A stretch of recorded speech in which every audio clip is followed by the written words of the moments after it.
Hello, my friends. Welcome to another episode of Deep True Crime, where we dive into past cases and many times current cases and see what went wrong. Did someone trust the wrong person? Are we aware of what goes on around us to help us be a little more alert? Granted, it doesn't matter how alert you can be, bad things still happen. If this sounds like something you would like to follow, make sure you click on that like, hit that notification bell, and click on that subscribe button.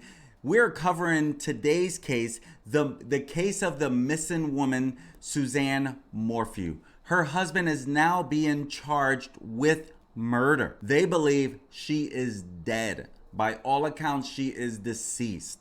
And so that's exactly what we're going to be diving into today. And we're going to be covering this in 6 different parts. You see, they released the 129-page affidavit. And I want to run through a lot of that with you, covering this whole case and everything they have against Barry Morphew. This case does not go to trial till much later. A lot of changes have occurred. The judge has already been replaced. They're changing where they're going to be holding the trial because of all the bias against him in the local county that he lives in. And so we're going to be diving into this in 6 parts. So you're going to want to be sure that you subscribe if you want to follow this whole case. And so let's go ahead and get right into it. Why don't we, my friends? And we're going to be talking about part 1, the initial scene of the crime. You see, on May 10th of 2020 at approximately 5:58 p.m., Deputy Damon Brown was notified by dispatch to contact Scott Ritter, later to be correctly identified as neighbor Martin Ritter, and to contact them by phone regarding a possible missing person who also has cancer. Dispatch further informed that the missing person was Suzanne Morphew and that her husband Barry was driving back from Denver and did not have cell service, when in fact he was at his hotel in Broomfield with cell service. That was one of the first lies that they did catch him in. And Martin, the neighbor Martin Ritter, he reported to Deputy Brown that he was contacted earlier by telephone by Suzanne's daughter, one of the daughters who attends college at Western State University in Gunnison, Colorado, and did not reside at the Morphew residence, but that was her parents. The daughter explained to Martin that she was concerned because she could not reach Suzanne via text or telephone. You see, May 10th of 2020, that was on Mother's Day. And both of these young ladies were coming back from a camping trip and they wanted to spend Mother's Day with the person who gave them an opportunity at life, gave them every opportunity at life. And so they wanted to spend Mother's Day with their mother. They sent Happy Mother's Day, they tried to call her. She was not returning any of the calls.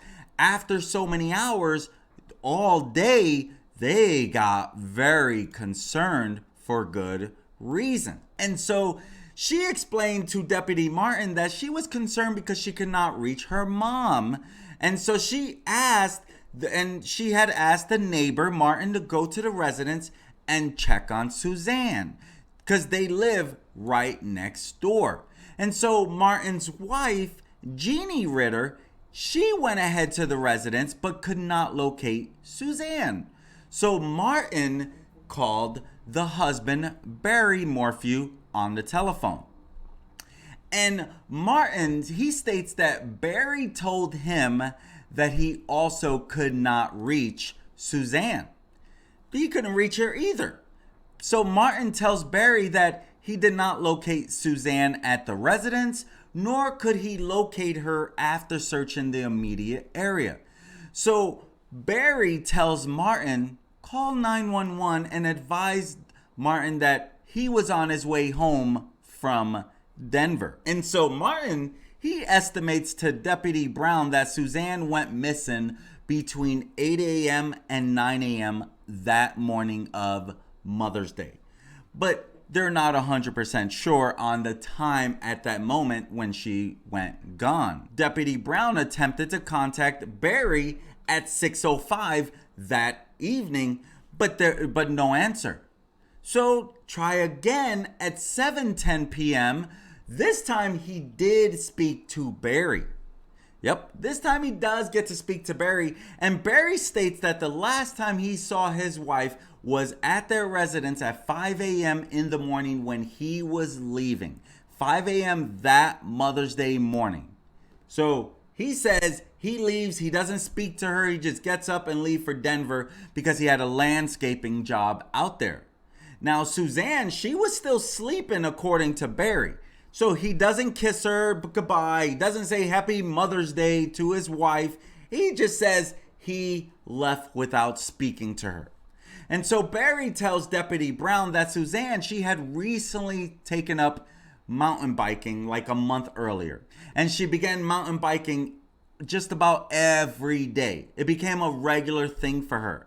And so Barry advised that when Suzanne would go bike, she would wear her turquoise bicycle helmet. She would wear a windbreaker jacket. She always liked to be color coordinated with everything. And she also had an iPhone that she would take with her when she went biking.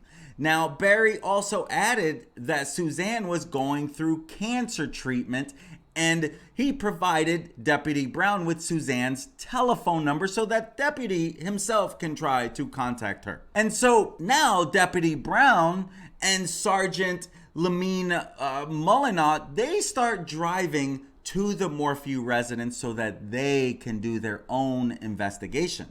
And so they turn onto County Road 225 off of US Highway 50. That's right, they turn off of there. This was around less than 30 minutes after speaking to Barry, and then they start heading over there. And so they start driving slowly, looking along this steep incline along the shoulder of County Road 225, and they're looking for the bicycle because Barry tells them she likes to go bike riding every day. The neighbors say there's no bicycle over here. And so as Deputy turns the corner, he sees a blue mountain bike near the ravine close to the bottom of the hill, and the front tire was pointed downwards toward the creek. That was his first thought of what he was seeing when he looks down at this steep climb. And so they go down there. The two of them, Sergeant Mullinox and Deputy Brown, they go down to investigate the blue Santa Cruz mountain bike. Somebody Chaffee, buddy. Can you try to call the husband and see that type of bike? Right now I'm staring at a Santa Cruz blue and color. You know, now that they find this, now they're like, okay, let's, call the hospital, see if anyone has been reported hurt. And over there, also call the husband, the family, one of those lines, and see what kind of bike, so we can verify if this is the bike.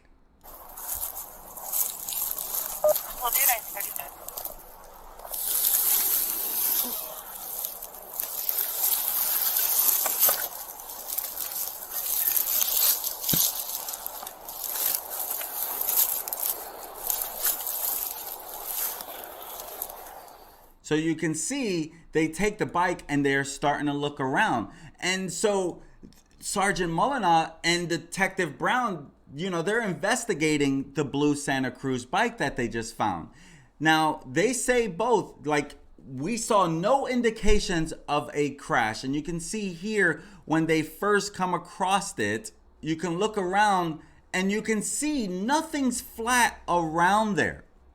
And Deputy Brown, he noted the vegetation around the bike was not flattened in the area where a human body would have landed. He says there was no blood around the bike, nor was there any apparent damage to the bike. Due to the steepness of the incline, the bike should have been damaged if an accident occurred.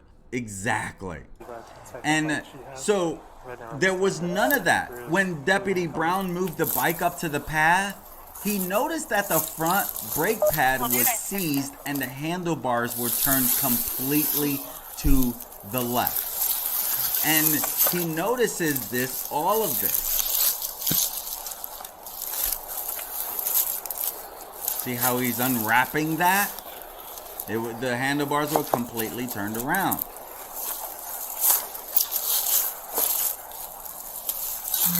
And so, of course, they're going to inspect the path. They're going to inspect the path, and they say, we examined the dirt shoulder of County Road 225 immediately above the area where the bike was recovered and did not observe any braking marks, any skid marks from the bicycle. If there is an accident or if there is anything along those lines, you would notice this. You would literally notice this if there was anything like that. But there was nothing like that in that area to cause that, which is what causes some of this concern, right? Because there's nothing there. There's no, he describes the vegetation as not flat, like there was a body there, so the grass is not flat, nothing. So that's where they're noticing that, they examined the front rim of the bike tire, no damages to the rim or to the spokes. If there's an accident, there would be some damage. It would look like some damage. And especially since the brake had locked out, okay, if there is some weight, a body weight going over the front, because again, this is a steep incline from a rider who's on the bike, there should have been some more damage. They had something with the brakes, but there was nothing else outside of that. And so if they went head first over the edge, there should have been some damage to the wheels, to the spokes. There should have been some more scratches on the frame, but none of that. Deputy Brown, he says, after all these observations, I started to question if something criminal had occurred, as it looked like the bike was purposely thrown in this location. I have to say, I have to agree with this. I ride my bike all the time. So number one, I'm so happy to hear that she was so into mountain biking, because I love being on a mountain bike. I do both mountain bike and road bike. And a lot of times when you twist the handle too much, there's no brakes. It won't work. So I think that's some of what he was experiencing with the brake part. But now we have to figure out, okay, so why did this happen? Okay, we're still figuring that part out. But right now, it looks like this was a staged crime scene. And you'll find out more as well. And so, meanwhile, one of the oldest daughter's boyfriend and his father, Michael Harvey, and his sister, they all start looking around. They arrive at the residence and they start assisting with the search. And they find no signs of forced entry at the entry door or any other points of entry into the residence. So nothing looked like it was askew. Nothing looked out of place. Nothing looked weird in any way. And so Deputy Brown, he walks through the residence. He walks through the residence and he starts observing some things. And so when he's walking through, he observes that, everything is well kept and orderly. And, everything is well kept except with the exception of one guest room, which was later identified as one of the daughter's bedroom. And in that bedroom, the bed was stripped of the bedding of it, which no one's staying there. So why would the bedding be stripped from it? And so Deputy Brown, he observed in the master bedroom what appeared to be one .22 caliber round of ammunition. And just so you know, the images you see on the screen are not the actual images from the crime scene. I want to make sure I make that very clear. I'm using it for demonstration purposes only. So when he observes in the master bedroom appears to be one .22 caliber round of ammunition that was unfired on the floor next to the bed. He then looks under the bed to inquire where the said ammunition may have come from, and he sees what appears to be a rifle storage case. And in the main floor, the foyer area of the storage closet, Deputy Brown observed what appeared to be a reddish brown substance that was smeared midway on the side of the closet wall. We did find out a little later because that reddish stain brown was processed by the Colorado Bureau of Investigation, the laboratory, and it was determined not to be blood. So there was no blood on there. But at first, it was thought to be that reddish brown could be some blood. And so in the kitchen area, Deputy Brown saw a laptop computer and documents scattered near the laptop computer.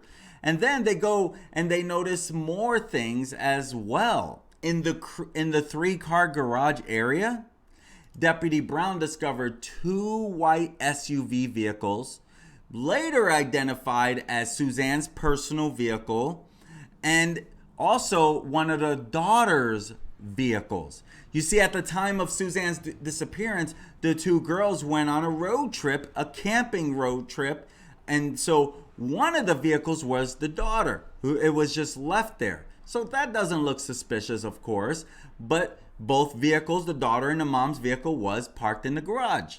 And so he also observed that there was surveillance cameras around the home. And this being there, that was so that they can see exactly who would be around there. And so there were surveillance cameras mounted on the exterior of the residence.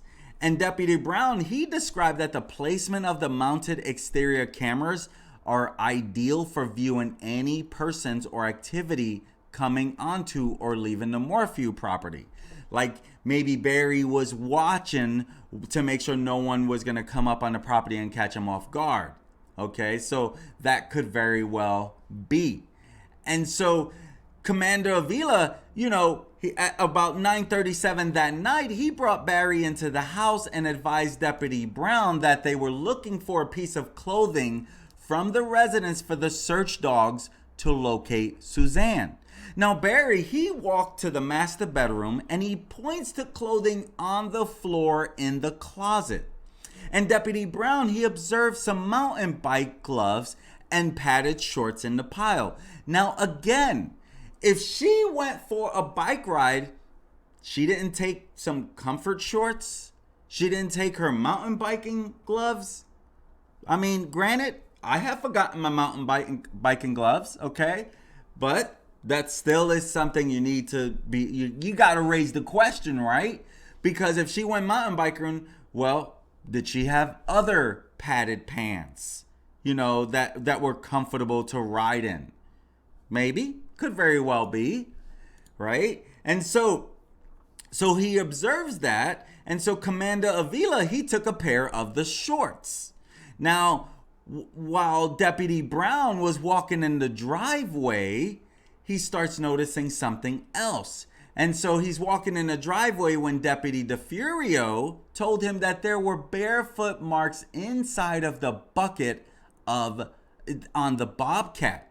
Yeah, Barry had a Bobcat, a little Bobcat to dig up stuff, dig up dirt, dig up different things for different projects. But again, that's what he did. But he had a Bobcat. Again, this picture is for demonstration purposes only.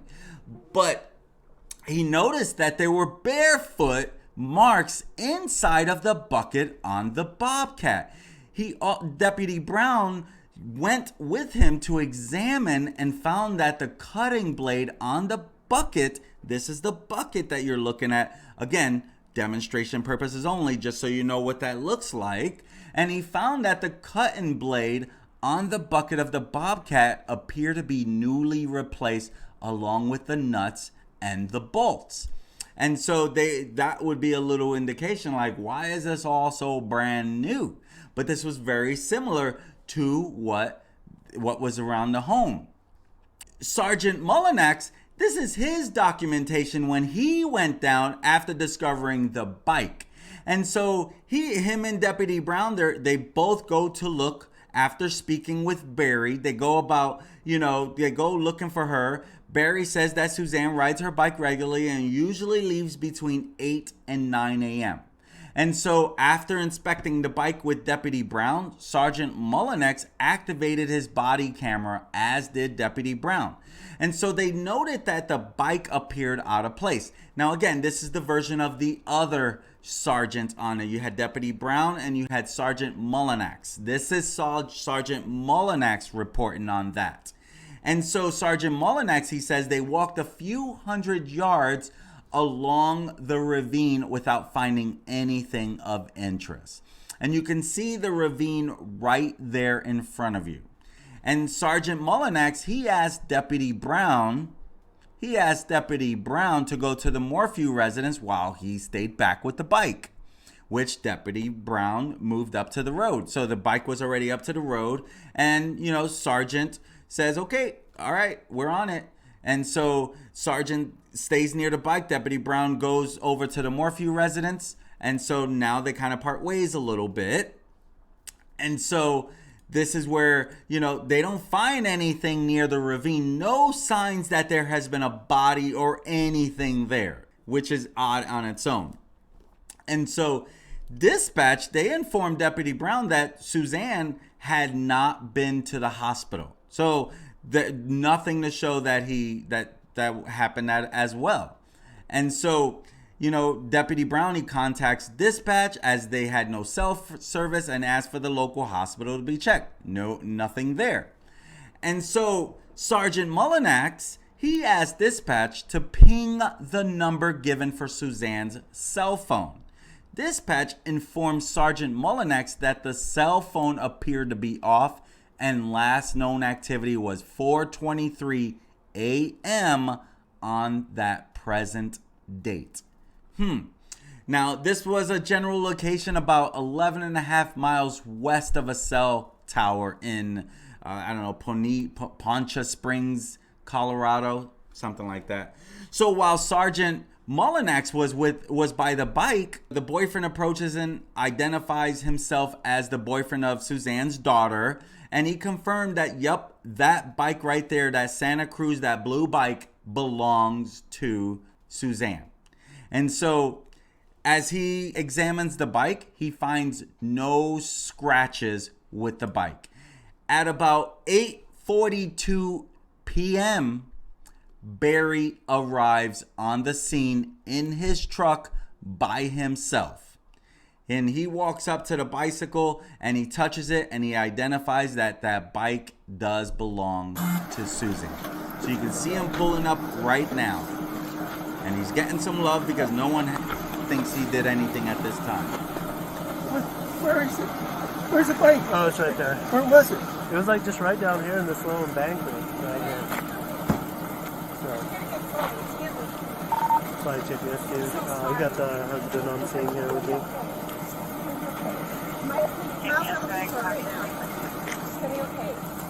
I'm here with my daughter.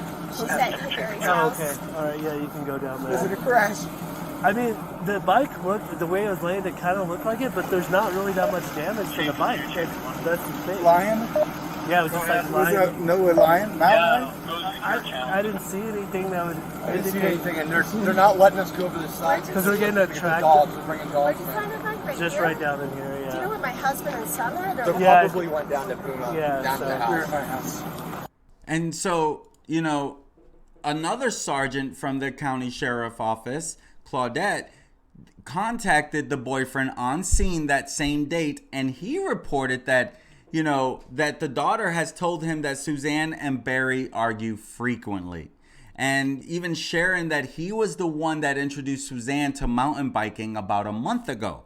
And he described her mountain biking skills as intermediate level. So why would she fall off the bike and down into some ravine? Again, none of this is making sense. Barry does, or when he pulls up in the truck, Barry does say, was it a lion? Was it a mountain lion that got her? Like, he starts throwing all types of things out there. Even says that this is God's punishment to her for having an affair on him. Like God did this to her.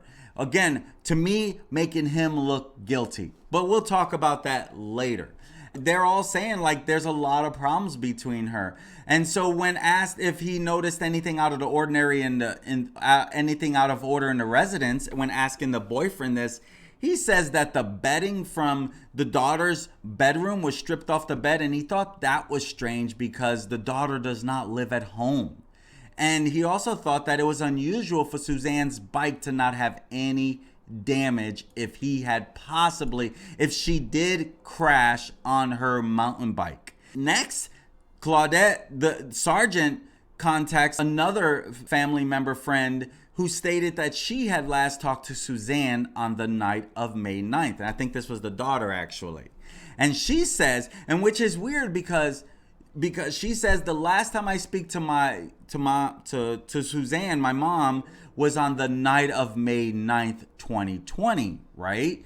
And go figure, there are no electronic records of Suzanne communicating by any means with anyone after 2:11 their time on May 9th, 2020, when she sends her last message by LinkedIn to Jeff Libler. Jeff Libler is the guy she was having an affair with. We'll talk about that later as well.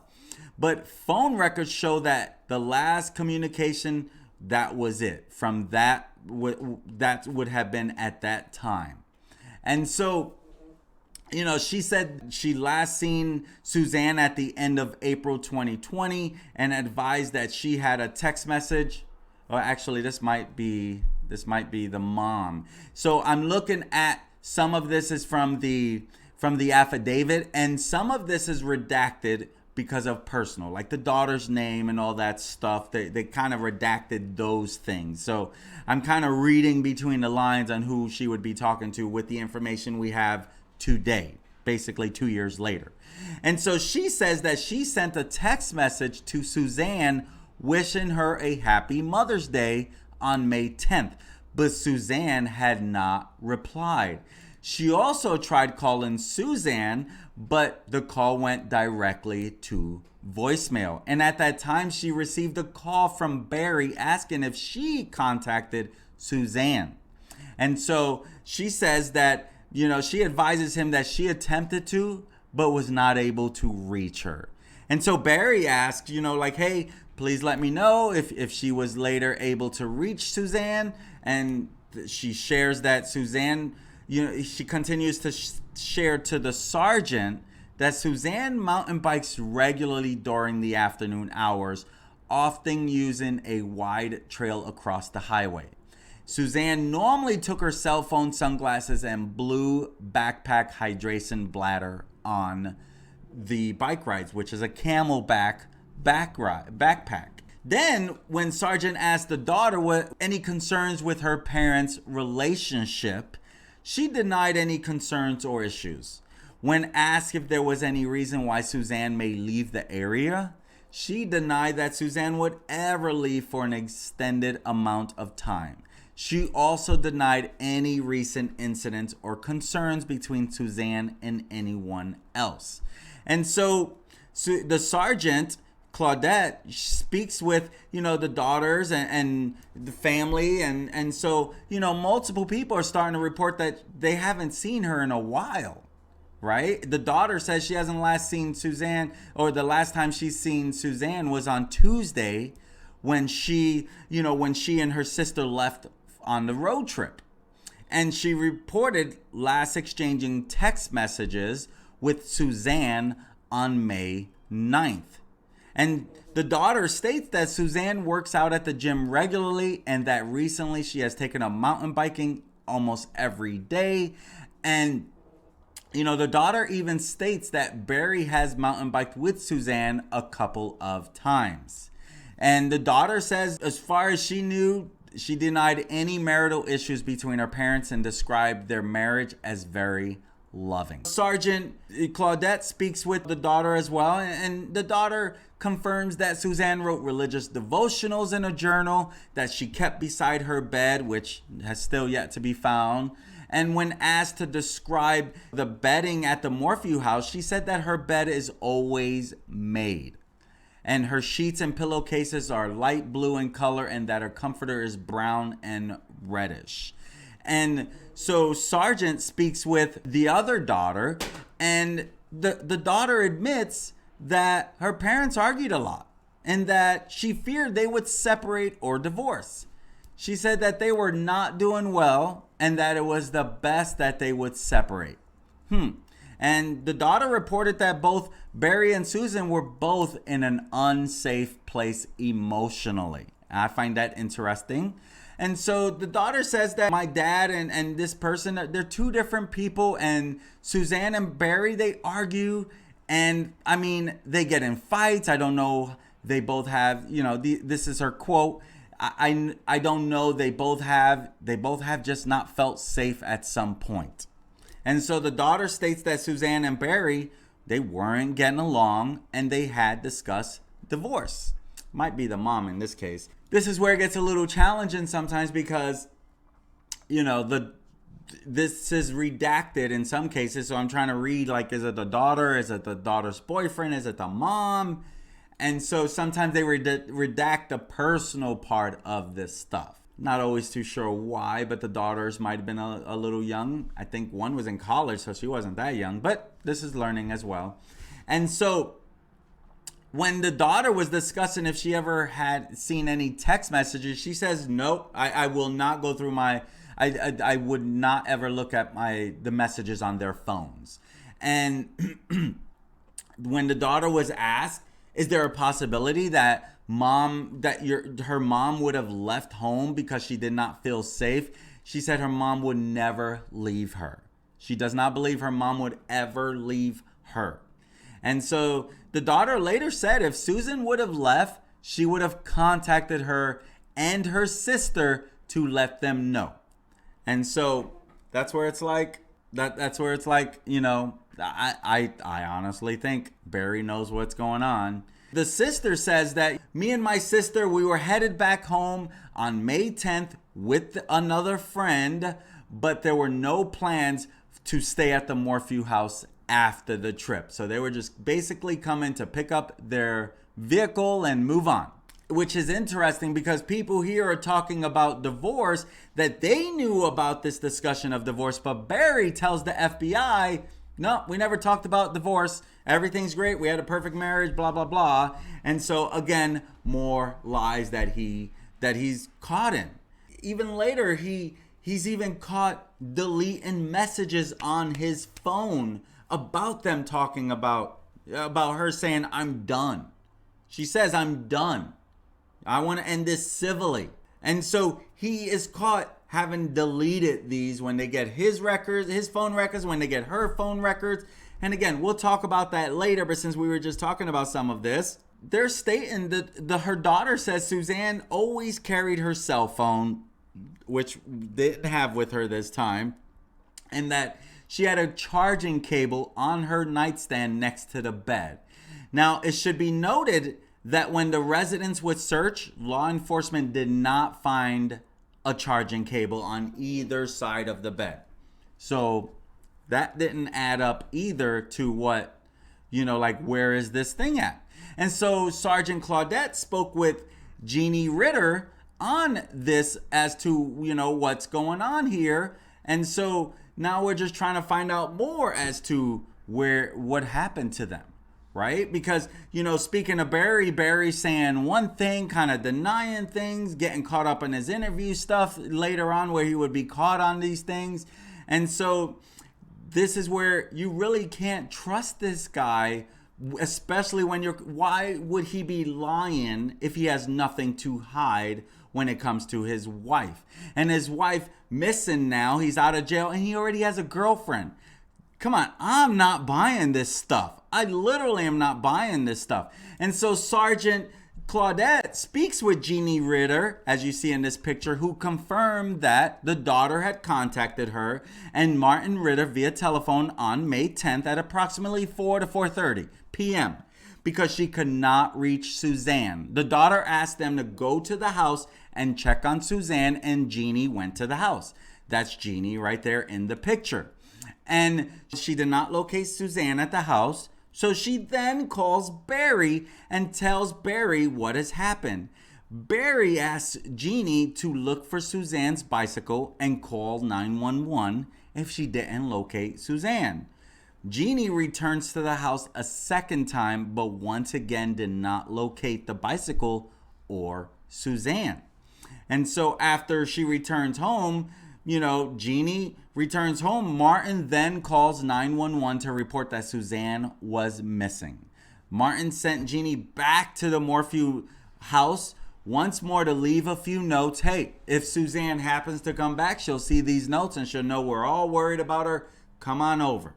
But she would never get back to see those notes. In the early morning hours of May 11th, Detective Burgess and another person from either the FBI or CBI, they interviewed Barry Morphew. Barry's the guy you see here with his two daughters who at that time were supporting him. I'm not too sure if they're in support of him now. He says that he left his residence at 5 a.m. to travel to Bloomfield, Colorado for a construction job, which is also odd because that's when his phone enters airplane mode at 4:32 a.m. And he altered his numerous prior accounts to law enforcement to match phone and truck evidence when he was confronted with this evidence when he was speaking to the FBI agents in April of 2021. So he told them one thing, but then when he was confronted with the evidence, he changed it. And so he says with the airplane mode, he thinks he must have did that by mistake. At 4:32 in the morning, go figure. He said he did not speak to his wife, Suzanne, that morning because she was still asleep when he left. He stated that his daughters were to return to their home on May 10th from a camping trip. And he says that he texted his wife to wish her a happy Mother's Day and did not get a response. And he figured it was due to poor cell phone service at their residence. And so he said that he tried to text her again later that morning. Again, no response. And so Barry reaches his daughters via text messages and they say they cannot reach mom either. And so he provided a specific route of travel to Broomfield.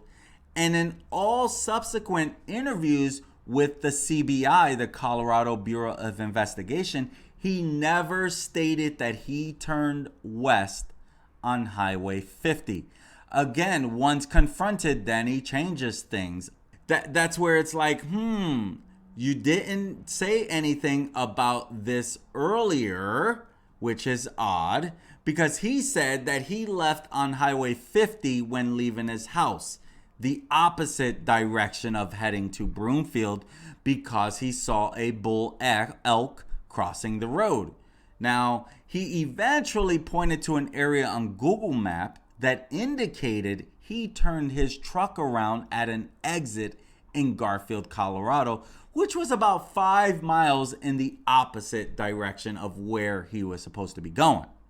So that was odd on itself, because Suzanne's helmet was later discovered off of the south side of Highway 50.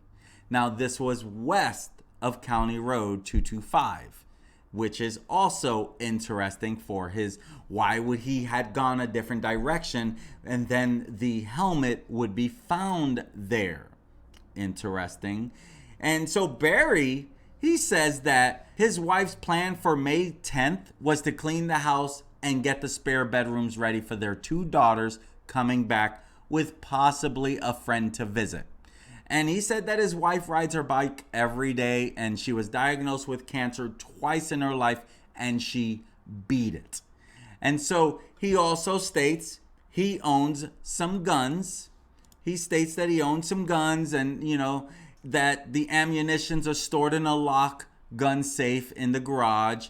And which it should be noted that on May 11th, while law enforcement searched the Morphew residence, 2 firearms were located at the residence that were not inside a gun safe. Now, if it's supposed to stay in a gun safe and this was not in a gun safe, Why the discrepancy there? And they also find a high-powered rifle was located in a closet on the ground floor in a closet. Interesting there, because the rifle appeared to be spray painted in a camouflage pattern, and you could not even find a serial number on it. Interesting. And so they also found a Benelli 12 gauge shotgun was found lying against the wall in the garage. There was also a loaded .22 long rifle cartridge that was located lying on the floor in the master bedroom near the right side of the bed. And so after they ended the interview with Barry, he was told that the law enforcement was going to seize his truck to process it.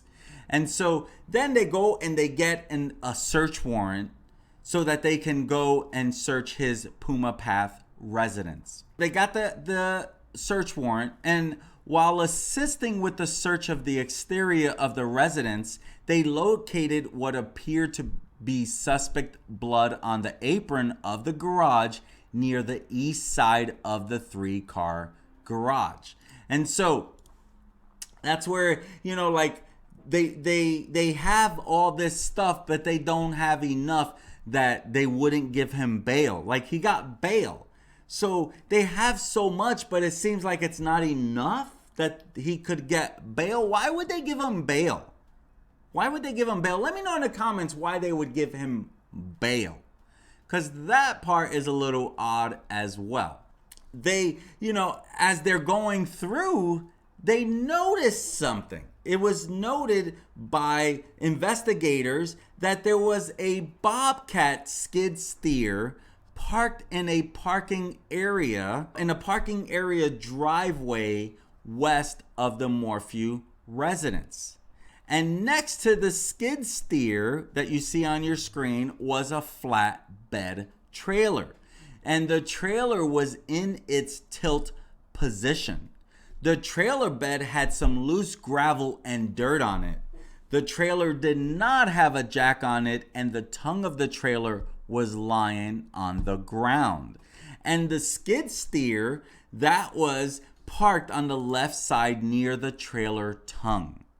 And the items, they were kind of positioned such that the skid steer bucket appeared to have been used to unhitch the trailer from a vehicle, most likely Barry's truck, and they set the trailer on the ground. And so they examined the skid steer and noted that the cutting edge of the skid steer bucket had been recently replaced, so there was no wear on it. It was also noted that several larger bolts and nuts were lying in the skid steer bucket and on the front end of the trailer bed. And so that looked a little odd for obvious reasons. And you can see where they found you can see where their residence was, a little more on the southeast that you're looking at, the circle at the very bottom. You see on May 13th, search teams located what they believe to be the bicycle helmet Suzanne would have been wearing. And investigators located a photo of Suzanne prior to this date with her wearing the helmet. And so they found where this was located, and this was approximately almost 1 mile northwest of the site the bicycle was located. Now, let's be real. If there was an accident and she went down this steep hill, how could this helmet be almost a mile away from the bike? That is shady on its own, like it was a staged crime scene. Right? That's shady on its own. So they find all this, and this is about over 1.5 miles from their home. Inside the helmet, the law enforcement located a piece of paper with Suzanne's name, phone number, and address, as well as Barry's name of Barry's phone and contact number, and it was collected by law enforcement and placed into evidence. Then they find all of those things, and which is still not great. And in this picture, you can see his Ford pulling the Bobcat, and they're pulling it. And so this is also a little to give you, this is actually his vehicle and his or their Bobcat. I don't know if it was rented or not. And so on May 13th, 2020, they're still, the search teams are still searching the areas in the proximity of Suzanne's bicycle and helmet. And they're going all over they're driving roads in these areas looking for Suzanne. During this effort, they located what they believed to be fresh tire impressions and a piece of cloth with a reddish brown unknown substance on it. Also located in the area of the piece of the cloth, the tire impressions were located. So that's interesting. They're definitely going to be using this, and this is also going to be part of evidence, and we'll talk about that in another part. And so FBI, they're talking about the interior of Barry's F-350. This is Barry's F-350. The interior of the truck was cluttered with several personal items. The interior dash area was dusty and dirty, and he makes all these stops saying he's throwing all this stuff around. And so that's where it's like, did they catch him in another lie? We'll find out more shortly on that one as well. And so now let's talk about Suzanne's white Range Rover. On May 19th of 2020, they do find her, they do find stuff inside her Range Rover. They find personal items that included Suzanne's driver's license and credit cards. They find it throughout the vehicle. Items from the interior were pulled out by sections or areas and photographically documented on butcher paper. Some of the items collected included a woman's jacket and knit cap in the rear, pairs of sunglasses and a key in the glove compartment, a camelback and sunglasses in the front passenger seat.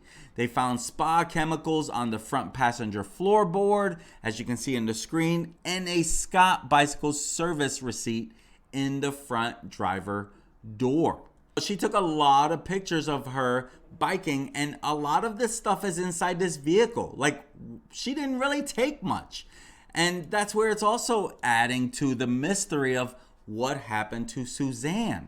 Regarding the tranquilizer dart cap, they found a tranquilizer dart cap on May 19, 2020. A plastic needle cover was located in the dryer drum. This was collected by the county sheriff's office along with additional items and swabs from different areas.